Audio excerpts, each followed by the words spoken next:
Welcome to On the Way Classroom with Tony Crisp. Each weekday, Monday through Friday, Dr. Crisp will teach the Bible from its historical, geographical, linguistic, and cultural context. Tune in daily to start your day right and to deepen your understanding of how to better walk the way and enjoy the journey.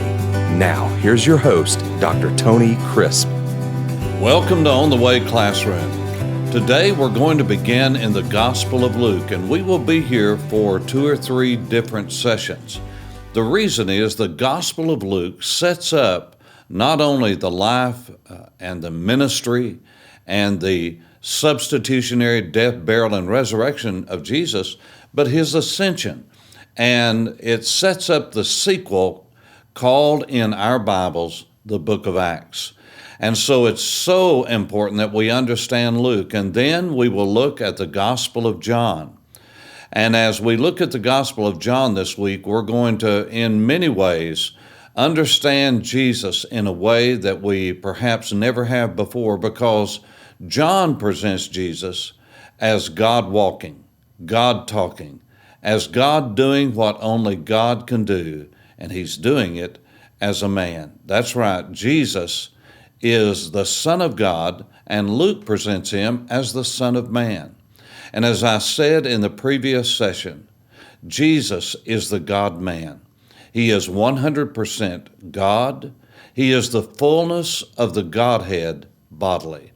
But he is also in a human body, true humanity in every sense of the word, except a sinful nature. That's right, he was born into this world, born of a woman, and because of that, he did not have the Adamic nature, which is passed down through the male gene, through the father. That's right. It was because of Adam's sin, not Eve's, but Adam's sin, that death came into the world, and death was by sin. And it is through Adam that is passed on. And you can read about that in the book of Romans, chapter 5 and verse 12. But that is for the book of Romans. Today we are in the Gospel of Luke.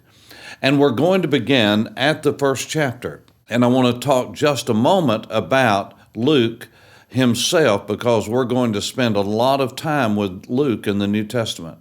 First of all, Luke was Paul's beloved physician.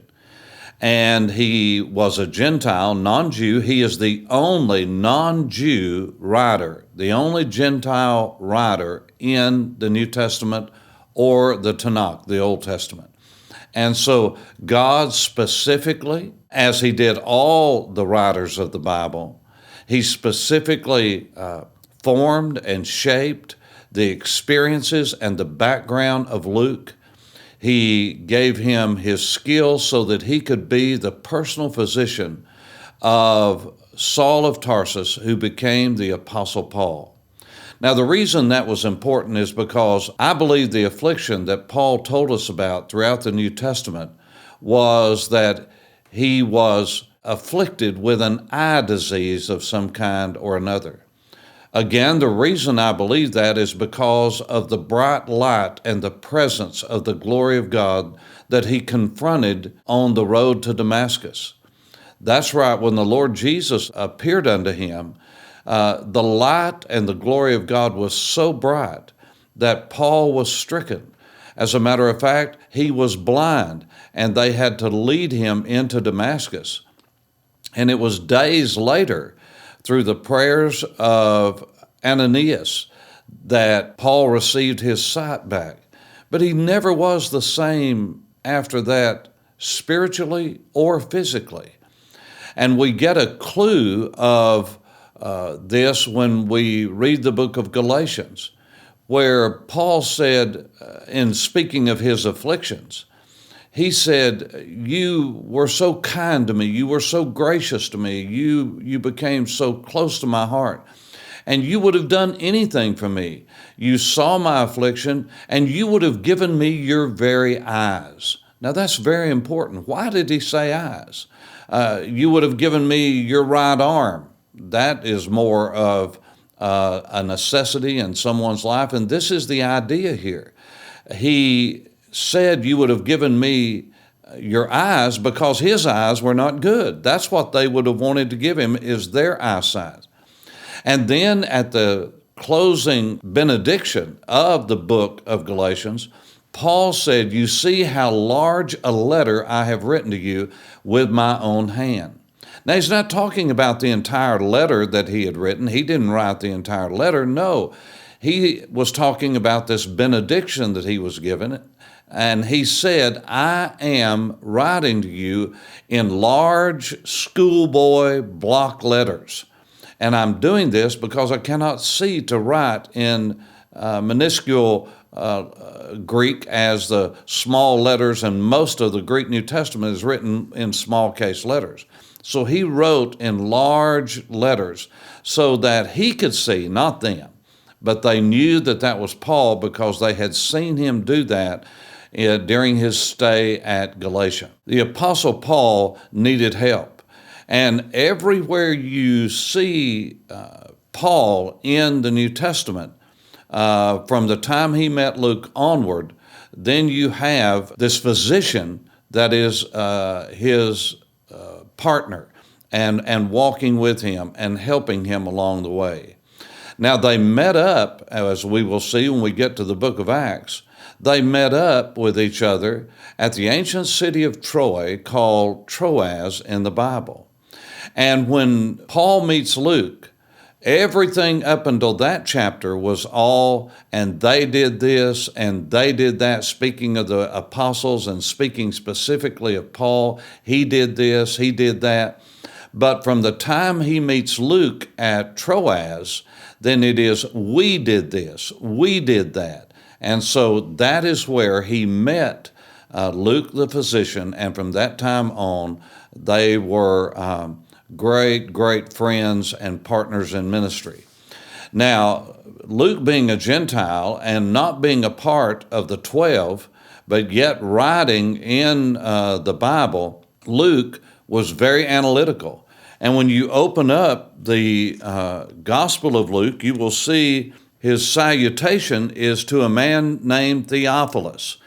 And Theophilus, I believe, from my research, was perhaps a guard in the Praetorian Guard. He was someone that had come to Jesus and became a follower of Jesus, and he became someone who was very familiar with Paul, maybe had been in charge of the Apostle Paul, and had great influence among the other guards, and so Paul wrote to him. Also, Theophilus is a compound Greek word which has theos as its first word, and phileo or philos as its second word. And you put the two together, theos means God, philos or phileo, the verb form, I love, is the word for love. It's the word for friendship, fondness, not agapao or agape, not storgos, not erao or eros. It is the word philos, which is the word for friendship and fondness. It would be like us saying to someone, I like you. I like hanging out with you. I like being around you. And so this Theophilus is a lover of God. And so this has caused many, that you might read in a commentary somewhere, to believe that this was just a general term for all the lovers of God anywhere. While that is true in effect and application, it is not true, I believe, related to the authorship and the recipient of the Gospel of Luke, and then the sequel, which is the book of Acts, which is addressed to this same person. And so Luke gives us his methodology for writing this book under the inspiration of the Holy Spirit, inasmuch as many have taken in hand to set in order a narrative of those things which have been fulfilled and happened among us, just as those who from the beginning were eyewitnesses and ministers of the word delivered unto them and to us. It seemed good to me also, having had a more perfect understanding of all things from the very first, to write to you. He said, I want to write an orderly account of all that Jesus did.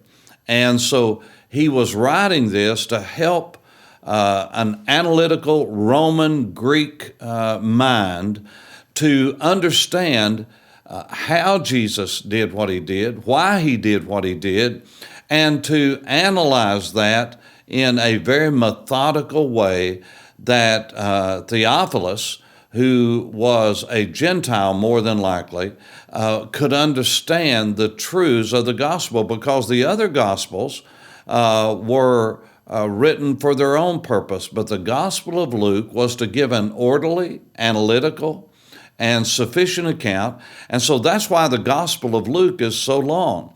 The chapters in the Gospel of Luke are the longest in the Gospel accounts by and large. And some of them are very long, and if you've read through the Gospel of Luke, you know it covers a lot of territory as far as space. And especially after just reading the Gospel of Mark, you come to Luke, and it's amazing. And his chapters are long because he gives great details. And there is no doubt that he interviewed the apostles. He interviewed Paul, who had a great understanding of what had gone on. But no doubt he used the material that was in Mark and Matthew, which were written before his gospel. And so he used what was before him. And so this is so important for us to understand, because Luke had a particular mission, and that is to emphasize the humanity, the human nature of Jesus. And so when you read the Gospel of Luke, that's where we get the birth accounts that we're going to cover in the next session. You get more details about his humanity. And so you have a very detailed account, not of Jesus as Matthew did, covering his toddler stage and the paidia stage, that is, that childhood stage, as much as Matthew. Why? Because Matthew was trying to show that Jesus, the toddler, had recognition as the King of Israel, and the Magi came to see him. That's part of Matthew's assignment, and the purpose of Matthew is to show the kingly nature of Messiah and the fact that he is the King of Kings and Lord of Lords who rules over a kingdom, spiritually now, but then an eternal kingdom one day, but a kingdom here on this earth. And so that's the Gospel of Matthew. But Luke now is going to deal with the birth. Why? Because he's a physician. He would be the natural one to write about that. So he got eyewitness accounts of all of these things, and those who had been a part of the ministry of Jesus since his birth.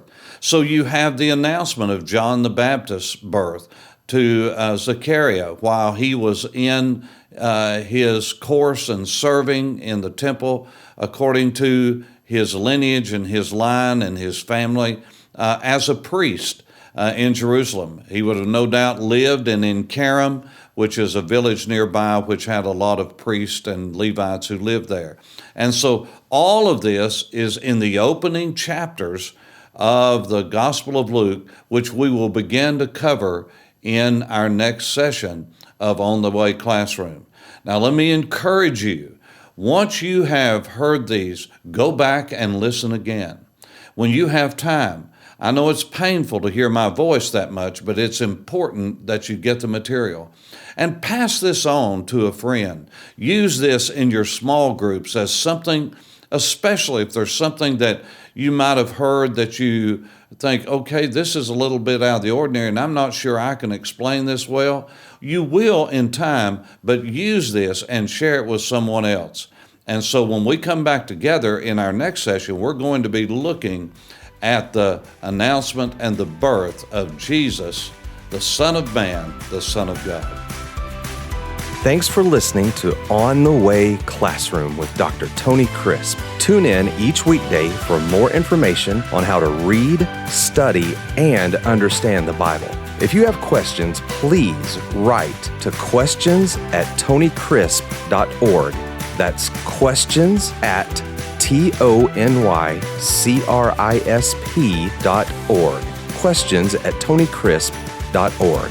Thanks for listening and have a blessed day on the way.